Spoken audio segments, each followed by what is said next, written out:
Ya, halo Inle People, ketemu lagi kita hari ini di episode yang spesial juga. Kita masih membahas seputar lingkungan. Dan kali ini di podcast Rumah Inspirasi Lampu, masih dalam tema bulan puasa, yaitu ngabuburit bareng Elite. Sekali lagi kami mengucapkan untuk Anda yang menjalankan ibadah puasa, semoga tetap semangat puasanya. Dan juga apalagi dalam kondisi masih pandemi ini, COVID-19, tentunya hal yang paling penting kita perhatikan selama ini yaitu mengenai kebersihan ya. Kalau kita bicara COVID, virus atau bakteri dan semacamnya, pastinya nggak jauh dengan yang namanya kebersihan, kemudian lingkungan. Nah, hal yang perlu kita perhatikan di balik kita sudah mulai berbersih diri, mulai social distancing, yang paling sangat penting apalagi untuk Indonesia yaitu sampah. Mungkin saya rasa percuma kalau Anda sudah pakai masker, pakai disinfektan dan segala macam, tetapi Anda masih nggak aware dengan sampah, apalagi seperti yang kita tahu Indonesia dan khusus Jakarta itu sampahnya sangat ampuh deh ya. Nah itu yang menjadi perhatian kita khususnya untuk apalagi kondisi COVID. Nah hari ini kita akan berbincang dengan seorang profesional di bidang pengelolaan sampah ini dan juga dari company yang kita bilang startup juga ya yang lagi happening sekarang. Tapi saya mau baca dulu, saya tadi aja baca artikel. Sebenarnya saya nggak begitu expert. Cuma yang saya tahu adalah sampah itu banyak dan saya termasuk orang yang paling anti banget dengan orang. Sorry, satu hal budaya Indonesia itu yang sangat bikin menggelikan itu orang yang mudahnya makan buang sampah pinggir jalan. Itu menyedihkan ya. Oke, saya baca tadi di sebuah artikel 4 juta ton per tahun sampah plastik Indonesia. Ngeri ya. 3,2 juta ton sampah dibuang ke laut menjadi mikroplastik. Siapa itu mikroplastik? Kita bahas dengan pakarnya. Yang berdampak pada rantai makanan yang ada di laut. Satu orang sama dengan 0,7 kilo per hari buang sampah. Jika ada 100 toko, mau di pasar, di supermarket, dan lain-lain, yang pakai kantong plastik, 10,95 juta kantong plastik per tahun. Kalau sampah di Indonesia itu dikumpulin, bisa buat nutup area 65,7 hektar atau 60 kali lapang bola. Ngeri juga ya. Dan mungkin gini, Inlay People, selama ini kita sering lihat di TV, itu paus yang terdampar. Itu sangat menyedihkan sekali. Ternyata paus itu terdampar kebanyakan karena dia terpapar dengan mikroplastik, kemudian ketika dibedah, itu perutnya isinya plastik semua. Ya, hari ini kita akan spesial, suatu kehormatan buat kita. Kita kedatangan seorang COO dan juga founder dari PT Jiangzhou Teknologi Indonesia, yang mana perusahaan yang bisa dibilang sangat peduli dalam hal pengelolaan sampah. Ada Pak Eki Setiaji, selamat siang. Halo Pak Eki. Selamat siang, Varian. Sehat Pak Eki ya? Sehat. Oke Pak Eki, saya pas banget memang tepat hari itu saya melihat tentang artikel-artikel sampah gitu. Nah, saya menarik gitu loh Pak Eki. Mungkin sebelum kita masuk ke topik nih, Let People mau tahu dulu. Jiangzhou Teknologi Indonesia ya, betul ya Pak Eki? Ya, Nah, betul. Jiangzhou Indonesia ini apa sih Pak Eki? Boleh ngobrol dong? Jadi, Jiangzhou ini adalah sebuah startup yang kita pengen menyediakan satu platform yang bisa menyatukan semua stakeholder yang berhubungan dengan pengurusan sampah di Jakarta, di Indonesia nantinya. Kita fokus ada di Jakarta sekarang. Jadi siapa aja sih stakeholder yang mengurusi sampah ini? Pastinya ada orang-orang biasa di rumah yang membuang sampah tiap hari. Ada juga tukang-tukang sampah, pemulung yang setiap hari mengambil sampah dari rumah-rumah. Ada juga pengepul atau bank sampah, itu yang mendapatkan sampah-sampah yang berharga dari tukang sampah dan pemulung. Dan juga industri yang mendapatkan sampah itu akhirnya untuk diolah, didaur ulang kembali. Seperti itu. Nah, kenapa kita pengen bikin satu platform yang menyatukan semuanya? Karena kita melihat sekarang itu ya masalah sebenarnya ada banyak tentang waste management ini, dan masing-masing orang-orang yang saya sebutkan itu punya kacamata sendiri untuk masalah-masalah ini. Jadi pertama, orang-orang di rumah punya masalah, misalnya mereka bisa aja sampah-sampah itu nggak diambil secara reguler. Jadinya sampah itu jadi tertimbun, jadi bau, jadi kurang higienis. Lalu selanjutnya tukang sampah misalnya. Tukang sampah ini kan lebih kerjanya di sektor informal. Jadi mereka juga mempunyai problem ekonomi dan sosial sebenarnya. Mereka nggak punya kontrak yang jelas, mereka dibayarnya juga di bawah UMR. Sedangkan ya pokoknya penghasilannya jauh lah di bawah rata-rata gitu. Lalu bank sampah, mereka juga punya problem karena mereka harus bayar misalnya si pemulung dengan uang di muka, mereka mungkin harus dipinjami uang untuk membayar pemulung atau tukang sampah oleh mungkin pengepul yang lebih besar atau mungkin yang ada berhubungan dengan industri. Dan kadang-kadang mereka juga tidak kurang terkoneksi dengan industri-industri yang mendaur ulang semua jenis sampah. Jadi kadang-kadang hanya menerima beberapa jenis saja, gitu, nggak semua. Lalu ada lagi industri sendiri, mereka mungkin mereka kurang punya data seberapa banyak supply sampah yang mereka bisa dapat setiap bulan, mungkin setiap minggunya. Karena misalnya tahun lalu kita mungkin pernah lihat ada berita kayak sampah-sampah itu diimpor. Ada satu kontainer isi sampah di pelabuhan. Kalau nggak salah itu di Batam ya? Di Batam mungkin atau di pokoknya kota-kota pelabuhan. Sebenarnya itu kepulauan. Itu adalah kejadian yang normal. Jadi memang kita selama ini sering mengimpor sampah karena kebutuhan si industri ini yang harus mereka kan kalau mesin nggak boleh idle-nya terlalu lama. Jadi mereka butuh kepastian suplai sampah untuk didaur ulang seperti itu. Nah, problem-problem inilah jadinya lagi ya. Ya, jadi problem-problem ini kan sangat luas dan kompleks.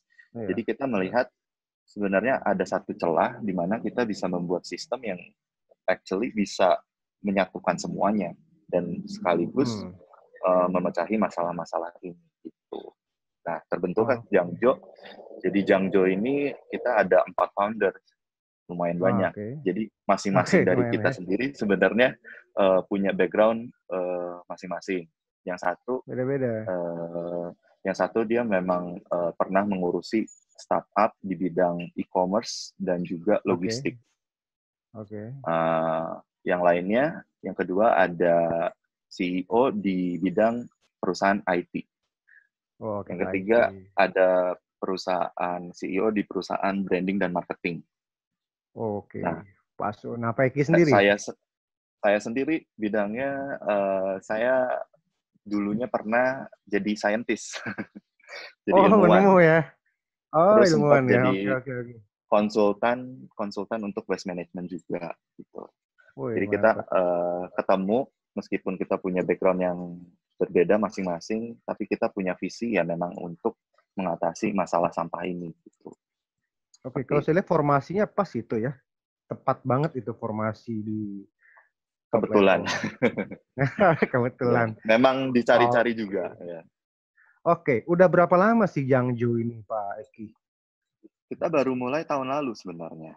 Tahun lalu jadi awal-awal, jadi sekarang memang masih dalam ada beberapa project yang sedang running, tapi dalam tahap proof of concept dan pilot project. Jadi selama setahun ini kita juga masih banyak tweak sistem, kita langsung terjun ke lapangan,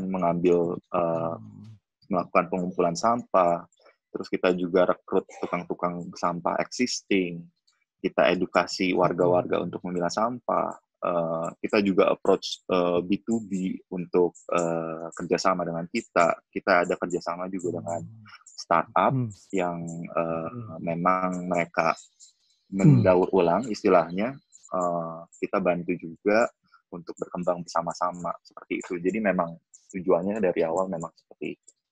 Seperti itu ya. Tadi saya menarik tuh yang tadi pas Pak Eki sampaikan. Ya, saya pas lihat beritanya itu. Cuman saya kurang paham ya. Akhirnya saya sebelum talk show sama Pak Eki sama Jangjo, saya browsing-browsing gitu ya. Tadi saya sempat juga itu termasuk orang yang dari problem aspek sosial ya, yang termasuk nyinyir juga tuh. Apa sih sampah di ini dikirim diimpor gitu kan? Setelah saya pelajari, oh ternyata betul, ternyata dibutuhkan juga sampah plastik itu untuk didaur ulang kembali untuk kita konsumsi itu alatnya Pak Eki ya. Ya. Bahkan kalau saya tidak Proses daur salah itu ulang ada sendiri, berulang ya. Ya. Dari proses daur China ulang sendiri sampai memang ya. tidak murah. Jadi kenapa penting juga untuk kita melakukan pemilahan dari sumber. Jadi contohnya Pemilahan ya. kalau selama ini sampah-sampah yang industri dapatkan itu kebanyakan sampah-sampah yang dikumpulkan langsung dari pemulung, dari jalan, Oh, dari yang mungkin sampah bertahun-tahun pun nyampe ke mereka. Jadi udah misalnya kalau botol plastik udah berdebu, udah kuning, kadang-kadang ya. udah pernah diisi sama minyak, oli, macam-macam seperti itu. Jadi itu juga problem tuh buat industri karena jadi cost-nya semakin mahal kalau mengolah sampah yang kotor seperti itu. Jadi Untuk mereka juga pemilahannya kasih ya. harga, ya kasih harga itu berbeda-beda. Jadi untuk yang botol plastik yang udah warna kuning itu harganya jauh di bawah. Kalau yang bersih banget itu tutup botolnya dilepas, labelnya dilepas, itu jauh lebih mahal.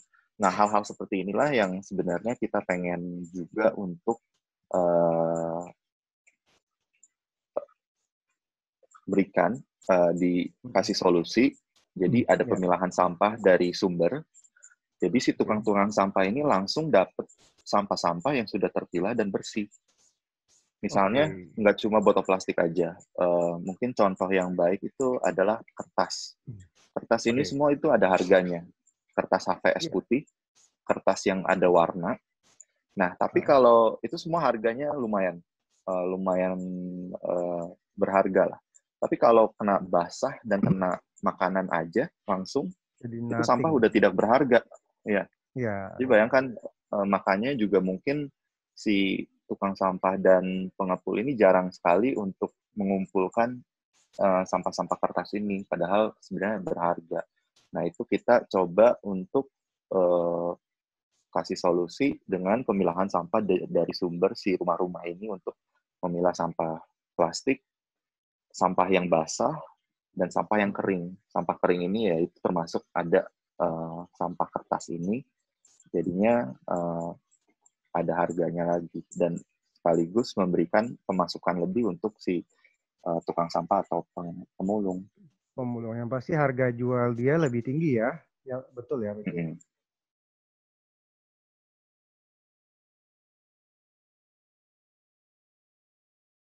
Lebih tinggi. Nah, gini, saya pernah beberapa kali lihat tayangan di TV ya, lihat proses. Karena beberapa waktu saya lihat tuh ada beberapa lah, tapi nggak banyak di Indonesia ya, kayak movement-movement yang mereka mulai peduli sampah ya. Salah satu itu di bank sampah itu ya, kalau nggak salah di Makassar ya Pak. Saya yang sempat nggak kepikir itu proses mereka untuk memilah tadi Pak Eki. Sehingga dia menjadi yang tadi Pak Eki bilang tuh menjadi botol plastik yang sudah bersih. Yang kalau dia press tuh ya, itu ya yang diikat, udah nggak ada label, udah nggak ada ini, dan dalamnya udah bersih gitu. Itu kira-kira apa butuh alat khusus, apa cukup di level pemulung mereka bisa seperti itu Pak Eki? Pastinya memang kalau untuk mesin-mesin kan pasti mereka juga harus keluar modal yang lumayan besar. Itu nggak jadi mudah, tidak ya. semua orang bisa dan cenderungnya kalau bank sampah ini mereka beroperasional dengan subsidi. Kadang-kadang dari CSR, kadang-kadang dari pemerintah juga.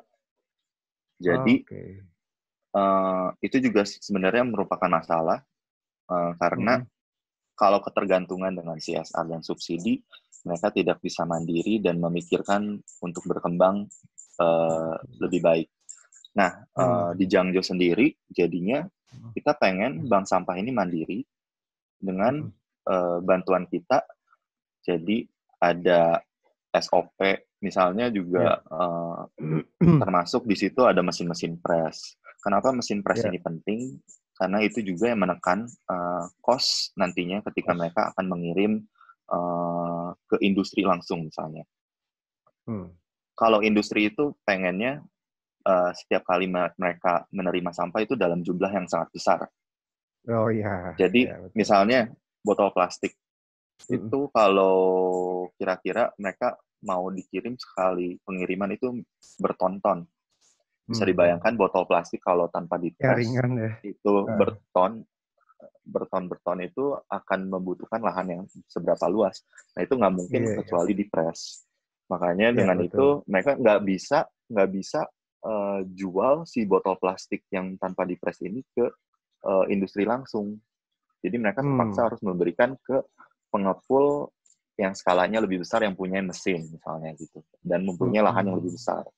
Nah karena ada chain itulah jadi harga yang didapatkan si pengepul bank sampah kecil ini kurang maksimal. Jadi bayangkan kalau misalnya mereka punya sistem dan mesin yang lengkap, mungkin mereka bisa langsung menjualnya ke industri langsung seperti itu. Oke.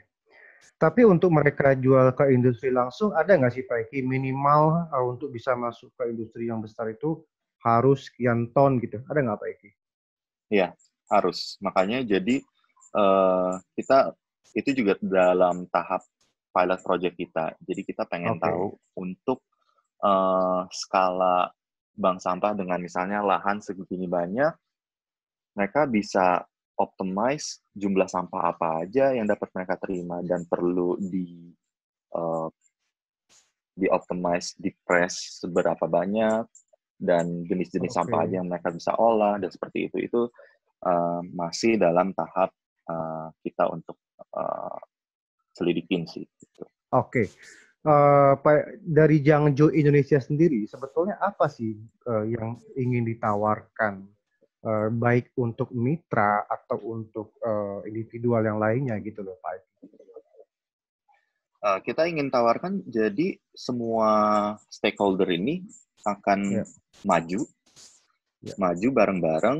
Mereka punya masalah yang sendiri-sendiri, tapi dengan sistem dengan platform ini kita bisa menyelesaikan masalah bersama-sama seperti itu. Oke, mungkin bisa kasih contoh barangkali company atau slide. Oke, tadi kan pemulung ya yang itu di develop oleh Jiangjo Indonesia ya. Saya lihat di websitenya memang keren ya. Itu kalau inline people mau lihat websitenya, kalau nggak salah di jiangjo.com. Itu ejaannya Jakarta Alpha Nano Golf Jakarta Alpha lagi.com, betul ya? Ya. Betul ya Pak Eki ya? Jangjo mungkin bisa di itunya jangan jorok gitu. Jangjo. Oh, jangan jorok. Nah, itu tuh benar-benar. Ini keren sih. Ya, saya lihat di situ Jiangjo itu membuat program-program CSR untuk pemulung-pemulung. Jadi itu betul. Jadi membuat pemulung tuh punya pride sendiri. Jadi mereka nggak merasa betul-betul dianggap orang bawah gitu. Jadi betul kita ya Pak Eki? Untuk semuanya kita bisa untuk orang-orang di rumah kita edukasi untuk memilah sampah, melakukan pemilahan sampah yang itu tadi sampah dipilah menjadi dipilah kertas, plastik dan juga lain-lain. Nah mereka diberi tas, wadah untuk pemilahan itu. Lalu si tukang sampah dan pemulung kita ajarkan untuk menggunakan apps. Kenapa pentingnya menggunakan apps? Jadi setiap si sampah ini mereka ambil dari rumah itu, mereka hanya input, jumlahnya berapa sambil ditimbang. Karena menurut kita data itu juga penting. Nanti untuk kedepannya dan untuk si tukang sampah ini sendiri mengumpulkan seberapa banyak sampah gitu. Jadi ada punya ini sendiri ya. Kita berikan seragam juga dan untuk masa-masa COVID ini kita berikan masker, terus kita berikan face shield juga, sarung tangan, seperti itu. Untuk B2B, untuk operator-operator sampah ini, kita juga berikan sistem dengan apps juga. Kadang-kadang mereka juga punya kendala, pencatatan. Nah, kita berikan platform ini untuk mereka dapat mencatat semua aktivitas mereka juga seperti itu. Dari HP itu Pak Eki. Iya. Oh, Nah, keren ya. untuk sementara kalau sistem IT ini kita belum untuk publik luas, jadi hanya untuk operator-operator saja. Operator partner-partner dulu aja ya. Iya. Oke, gimana sih Jangjo Indonesia melihat secara singkat ya Pak Eki, gimana sih Jangjo Indonesia melihat ini loh kondisi sampah di Indonesia gitu loh Pak, dalam konteks lingkungan ya. Kalau saya cuma satu kata menyedihkan lah. Kalau Jangjo Indonesia gimana nih menyikapinya? Jakarta deh gitu kan, gitu.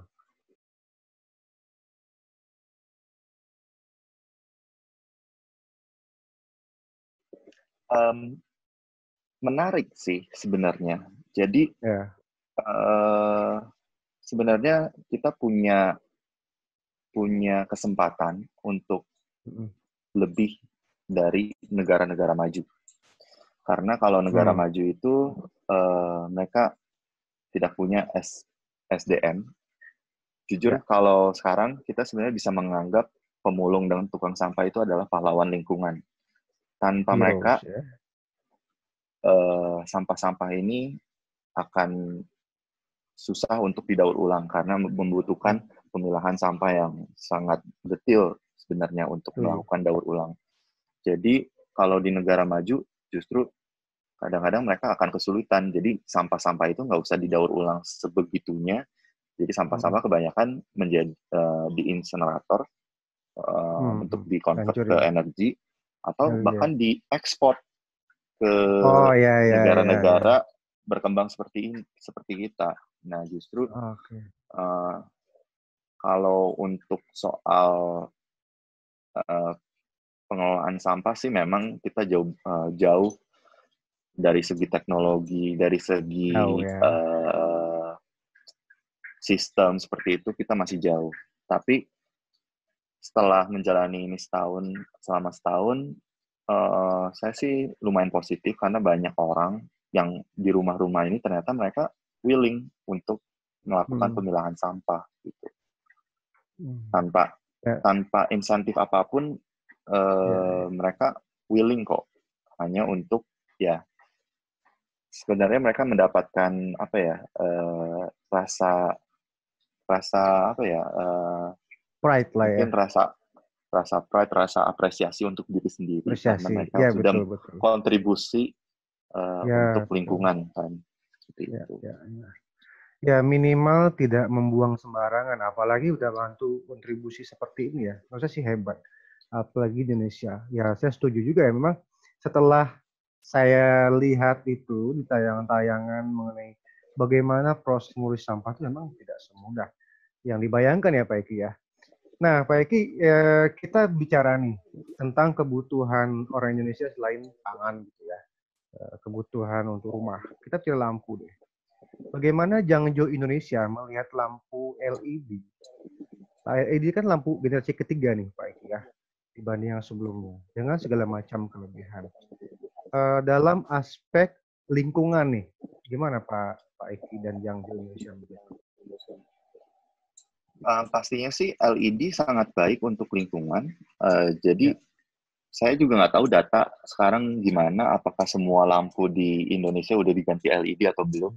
Karena dengan hanya itu saja sebenarnya energi yang kita save itu jauh banyak banget yang bisa di-save kalau kita hanya melakukan seperti itu. Nah, kalau soal dan LED pun kan pasti tahan lama ya.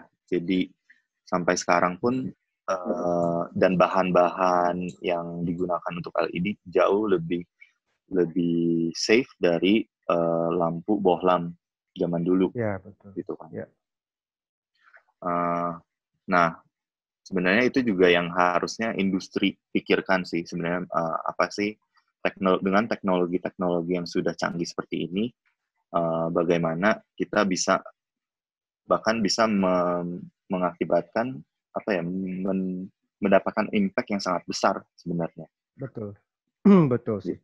Karena saya setuju sama Pak Eki ya bahwa memang LED itu sangat banyak kelebihan. Salah satunya adalah untuk kenyamanan keamanan kita sendiri ya. Karena lampu LED itu bebas merkuri, jadi nggak ada dampak lah untuk proses dari metabolisme dan segala macam. Dan juga untuk lingkungan terutama. Karena LED itu setahu saya ya fisiknya itu mungkin nggak begitu banyak buang sampah kalau kita bilang. Yang kedua, dengan ketahanan dia sampai dengan 25.000 sampai 50.000 jam, ada 100.000 jam, 5 sampai 10 tahun. Jadi membuat orang beli lampu, ngapain sih kamu harus gonta-ganti lampu, ya kan? Itu selain kita juga aware dengan lingkungan ya. Kemudian ya udah beli aja yang bisa tahannya sampai sekian tahun. Nah, oke, ini menarik Pak Eki. Karena menurut saya, kacamata saya, Jangjo ini bisnis model sangat menarik karena sebagai startup yang di sini kalau saya bilang ada koreksi kalau saya salah ya Pak ya. Ada social enterprises-nya, betul ya Pak Eki? More than just a business, tapi kita juga bicara sosial ya Pak Eki. Ya. Nah, mungkin gini Pak Eki, bagaimana jika Enlight People, baik individual atau korporasi, mereka ingin bekerja sama dengan Jangjo Indonesia, itu bagaimana mereka untuk mengaksesnya? Ada syarat-syarat khusus nggak? Syarat-syarat khusus tidak sih, kita sangat membuka kesempatan untuk berkolaborasi dengan semua orang, karena menurut kita bahkan orang-orang biasa pun yang di rumah-rumah adalah juga orang yang bisa disebut berkolaborasi langsung juga dengan Jangjo, karena mereka memilah sampah dan memberikan sampahnya kepada kita yang sudah terpilah. Dengan hal-hal sekecil itu pun itu sudah bekerja sama dengan Jangjo istilahnya, seperti itu sih. Mungkin untuk lebih detail lagi informasi-informasi tentang Jangjo bisa follow kita di akun Instagram kita Jangjo Indonesia dan atau enggak ke website Jangjo, jangjo.com. Oke, ini menarik. Enlight People bisa lihat tayangan ini akan tayang hari Jumat depan ya. Nah, saya ada kuis untuk Enlight People. Hadiahnya yaitu lampu LED dari Enlight, yaitu tipe Galaxy Bulb. Pertanyaan untuk 2 orang pemenang. Pertanyaan adalah sebutkan tema kita episode kali ini dan sebutkan nama company yang kita undang buat ngobrol hari ini ya. Oke, Pak Eki, tips singkat dong satu Pak Eki untuk Enlight People terkait sampah nih gitu. Oke, mungkin jangan menganggap sampah adalah kalau bahasa Indonesianya saya belum tahu, kalau bahasa Inggrisnya waste. Jadi sampah itu sebenarnya semuanya punya harga dan punya masa depan. Jadi itu coba pikirkan. Jadi apapun yang kita gunakan sehari-hari itu ada punya masa depan sendiri-sendiri. Tidak hanya kita buang begitu saja. Seperti itu. Anggap kamu tuh buang uang gitu ya Pak Eki ya, betul ya? Boleh. Jadi uangmu jangan kamu buang, disimpanlah yang baik. Oke, Enlight People, terima kasih Pak Eki Setiaji, CEO dan juga co-founder dari Jangjo Indonesia, tepatnya Jangjo Teknologi Indonesia. Dan terima kasih untuk Enlight People yang sudah menonton saya ini. Kita akan jumpa di episode berikutnya. Jangan lupa juga pesan kita adalah pertama adalah jaga lingkungan, jaga sampah, yaitu bikin sampah jadi anugerah. Terima kasih sekali lagi untuk Jangjo Indonesia dan saya Rian Wijaya pamit. Tetap saksikan Rumah Inspirasi Lampu bersama Indah LED, cahaya untuk Indonesia.